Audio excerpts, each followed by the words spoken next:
Years had passed since Era severed the shadow's tether and silenced the whispering woods.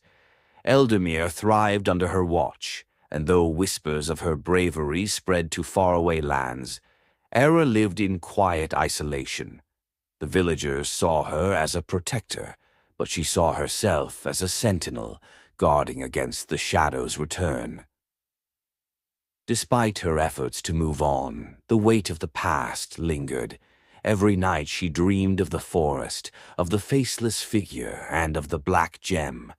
But there was something new in her dreams, a door, vast and ancient, standing in a void of shifting shadows. It pulsed with an energy that felt all too familiar. Ira had hoped the shadow was bound forever, but deep down she knew it had only been dormant. Now it called to her again. One evening, as a blood-red moon rose over Eldamir, a stranger arrived in the village. He was a cloaked figure, tall and gaunt, with eyes that glowed faintly in the dim light. He sought out Ira directly, finding her at the edge of the village where she tended a modest garden. "You bear the mark of the forest," he said, his voice like wind through dead leaves. Ara's heart sank. "That mark is gone," she replied, gripping the iron talisman she still wore around her neck. "Is it?" he asked, pulling back his sleeve to reveal his own hand.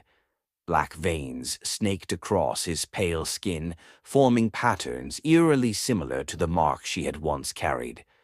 "The shadow lives, though it is weaker. The door stirs and it seeks to open." Era took a step back, her breath quickening. "Who are you?"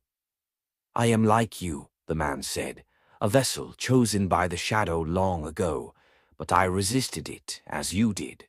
Now it calls to us both, and it will not stop until the door is opened." Era shook her head. "I sealed it.